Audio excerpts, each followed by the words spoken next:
1958, a book was published authored by Eugene C. Gerhart.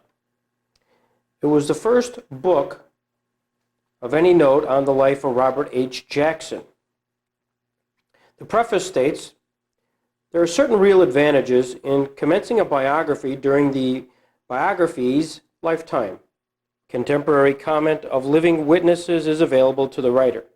The author is able to meet the biography personally and to examine in retrospect aspects of his past life with him.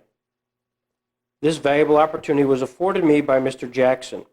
Our first interview took place on October 8, 1947, our last on March 19, 1954, shortly before his first heart attack, which ultimately resulted in his untimely death on October 9th of that year. During this period of almost 7 years, we reviewed together in detail the important events of his life. At our last interview, he remarked, 'I think you have exhausted the sources.'" In 1961, Mr. Gerhart wrote a sequel. The reason he did so is that he had intentionally omitted a detailed analysis of Justice Jackson's Supreme Court opinions in the America's Advocate. In this supplemental study, Mr. Gerhart presented an analysis of Robert H. Jackson's work, not in the advocate's role he loved so well, but rather as a judge. That he was a, quote, lawyer's judge, end of quote, few who knew him will doubt.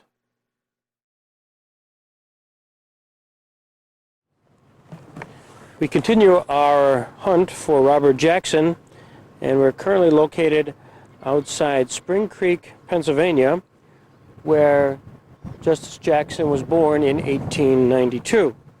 Outside the area, where his family farm was in Spring Creek, is this Pennsylvania Historical Museum Commission plaque, which was erected in 1997, which indicates Jackson as a lawyer and jurist, chief U.S. prosecutor, Nuremberg War crimes trials in Germany after World War II, Associate Justice, U.S. Supreme Court, 1941 to 1954, noted for his defense of civil liberties, served in President Franklin D. Roosevelt's administration starting in 1934, U.S. Solicitor General, 1938 to 1939, and Attorney General, 1940 to 1941. To our local tour guide, Jackson Hill Road was named after the family here in Spring Creek, and we'll see if we can find it.